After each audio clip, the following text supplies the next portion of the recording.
Cœur pur, nous allons vous raconter l'histoire des Bambosiens. C'est l'histoire d'un peuple courageux, généreux et fier, accumulant les victoires. Ce peuple est une légende vivante.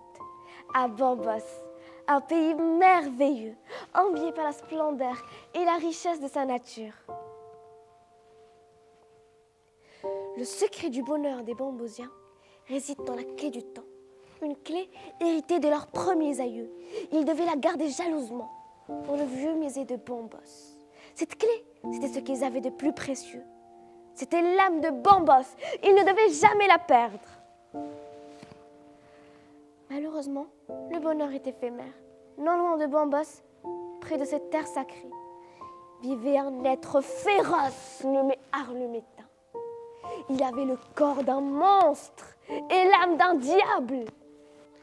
Aux cornes tranchantes, d'une taille imposante, sans pelage et noirâtre, tel un ciel nocturne, fade et sans étoiles. Sa gueule dégoulinante de sang encore frais, avec des ossements coincés entre les canines, qui reflétaient de toute leur blancheur la lumière du clair de lune. Son âme, rongée par le désir de vengeance, il épiait les Bambosiens, car il les haïssait comme il haïssait la beauté et la lumière. D'ailleurs, il vivait dans l'obscurité de son vieux château. Il ne se nourrissait que de cadavres, de dépouilles, de vie. Il en devint encore plus cruel et plus invulnérable. C'est ainsi qu'un jour, il s'empara de la clé du temps et réduisit les Bambosiens à des êtres vidés de vie, de force et même de mémoire. Le malheur s'abattit sur la nature, qui devint monstrueuse, et sur les animaux, qui devinrent des bêtes sauvages et agressives. Et les habitations furent détruites et désertées. Même la rosée perd de sa douceur du matin au contact des fumées toxiques. Ainsi, le pays sombra dans une détresse, dans un passé lointain. Heureusement, un seul être survécut à ce malheur. Cœur pur, l'enfant sacré, un enfant d'une pureté d'eau de rose. Son intelligence était sans pareil. Ses cheveux étaient noirs telle la nuit, et ses yeux étaient aussi scintillants que les étoiles, et son visage était aussi clair que la lune. Son intelligence était unique, et son courage était la fierté des Bambosiens. Si Cœur pur survécut à ce malheur, ce fut grâce à un arbuste qui, pendant 3 jours et 3 nuits, le nourrit, lui redonna des forces et le protégea. Au 3e jour, Cœur pur ouvrit ses beaux yeux, regarda autour de lui et poussa un cri de détresse. Il pleura de tout son petit cœur d'oiseau. Ses larmes coulèrent tel un collier de perles le long de ses joues. Une lumière grandit à ses pieds et un être tout blanc y apparut. C'était Extraterrestre Génie qui dit « Cœur pur, vous êtes mon maître et je suis votre serviteur. » Alors Cœur pur répondit un peu méfiant « Qui êtes-vous? Que voulez-vous » ? « Je suis Extraterrestre Génie. La lumière de vos larmes est si pure qu'elle m'a capturé. À présent, je dois exaucer vos vœux. Sinon, je serai anéanti par le Maître absolu. » Cœur pur répondit « Ô génie, vous qui exaucez les vœux, aidez-moi à sauver mon peuple de ce malheur. Vous à qui appartiennent richesse et bonheur, je vous en supplie. » Extraterrestre Génie répondit « Vos vœux sont des ordres. N'ayez aucune crainte. Vous devez récupérer la clé du temps. Pour cela, il vous faudra passer par 3 grandes étapes. Grimpez d'abord la montagne tout là-bas. Vous y trouverez un ami. Il s'appelle Dragon Magicien. Ayez confiance en lui et suivez ses conseils à la lettre. Allez, que Dieu vous protège !» Extraterrestre Génie disparut, sans même laisser le temps à Cœur pur de répondre. Cœur pur escalada la montagne avec courage et détermination. À la fin, il eut les mains et les pieds tellement écorchés qu'il ne les sentait plus. Une fois au sommet, il chercha son ami quand soudain, une créature étrange s'avança vers lui. Elle avait la tête d'un dragon et le corps d'un humain.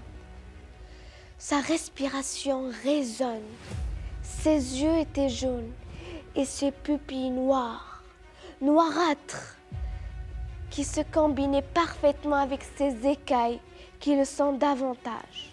Il se tourna doucement et commença à le renifler. Cœur pur, horrifié, eut un mouvement de recul.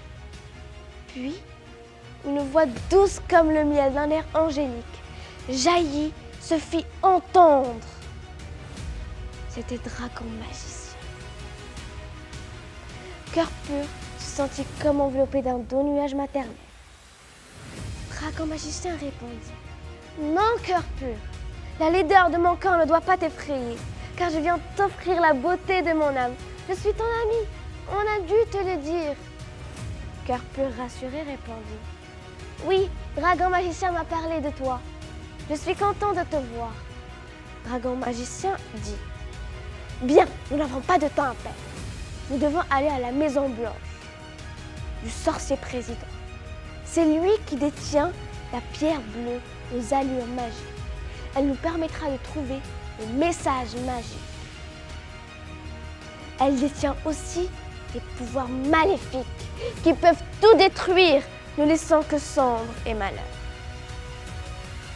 Mais si nous nous armons de silence et chassons la peur de notre cœur, il ne nous arrivera rien. Ainsi, Cœur pur suivait son ami, et son petit cœur d'oiseau devint aussi fort qu'un roc. Quand ils arrivèrent à la Maison Blanche, ils entrèrent à la première porte. Leurs yeux s'égarèrent dans l'obscurité. Mais, petit à petit, ils commencèrent à distinguer des corps qui se tordaient tels des serpents et des visages pâles, des têtes échevelées et des bouches édentées. Les deux amis, fuyant du regard ces créatures maudites, s'avancèrent vers la deuxième porte. Quand ils avancèrent vers la deuxième porte, ils virent des créatures plus laides que la laideur. Elles avaient des yeux exorbités, des lèvres pendantes et des corps difformes. Elles bavaient, hurlaient et gesticulaient. Sorcier président, bienvenue, chers amis. Je commençais à m'impatienter. Je me languissais de vous, car je vois en vous deux brebis égarées. Et vous me donnez l'envie de devenir loup, car j'ai la passion de la chasse. Dragon Magicien confiant répondit: Nous ne sommes pas des brebis, car je peux devenir un lion. Je ne ferai de toi qu'une bouchée. Sorcier président répondit: Alors, j'enfile ma peau de cobra et vous goûteriez à mon venin. Dragon Magicien répondit: Alors, je ne t'en laisserai pas l'occasion et je deviendrai l'aigle géant. Sorcier président, maintenant je commence à perdre patience. Que dites-vous du grand feu des enfers? Vous y serez deux bons rôtis. Dragon Magicien répondit: C'est la victoire! Je suis la rivière du paradis. Adieu, sorcier président. À cet instant, on entendit un cri de douleur. Dragon Magicien réapparut, la pierre bleue à la main.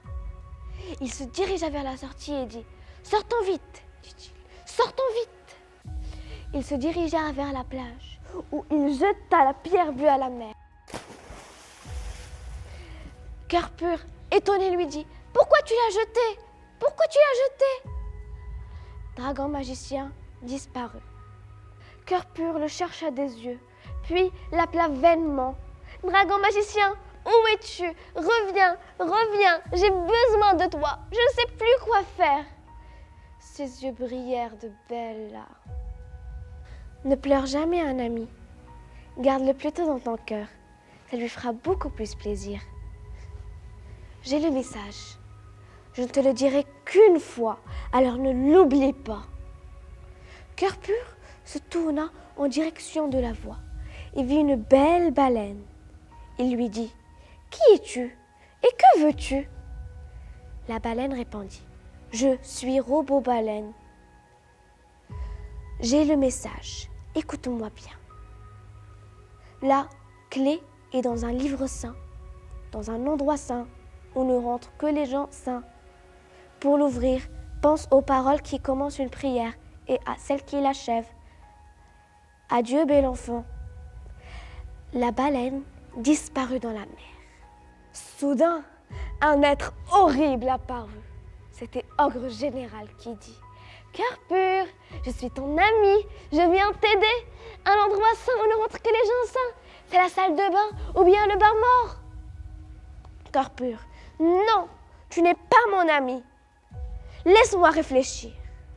Un lieu saint, un endroit saint, c'est la mosquée.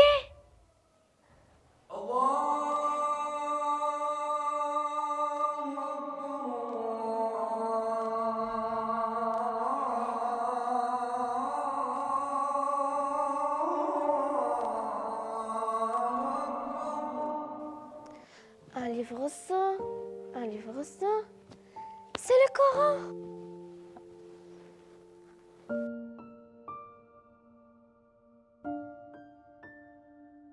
Et l'acte sacré, il n'y a d'acte sacré que le fait de manger. Qu'est-ce qu'on peut dire avant de manger? C'est simple, j'ai faim. Et après, plus simple, j'ai encore faim.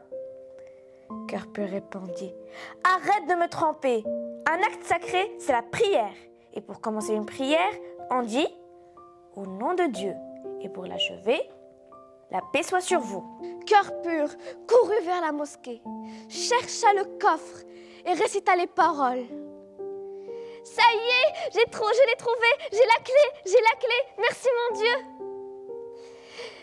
Cœur pur sortit pour annoncer la bonne nouvelle. Et il trouva déjà à sa rencontre son peuple. Sa joie fut immense et la fête commence. Cœur pur, c'est moi. Cœur pur, c'est toi. Cœur pur, c'est l'enfant de la terre tout entière. C'est le symbole de la paix, l'amour et puis l'espoir. Aimer le ciel, c'est le veiller sur lui. Cœur pur, c'est nous. Cœur pur, c'est nous. Cœur pur, c'est nous. Cœur pur, c'est nous. Cœur pur, c'est l'âme de tous les peuples vulnérables. Peu importe sa religion, sa race ou sa couleur, sauvez-le, protégez-le, luttez pour lui. J'aime la terre quand elle est généreuse. J'aime la mer quand elle est ténébreuse. J'admire l'amour du pigeon, la beauté du paon, la majesté du lion. Alors pourquoi ces canons? Pourquoi ces avions? Maman, protège-moi. Donne-moi ta joie. Raconte-moi Robin des Bois. Je ne veux plus de ces lois.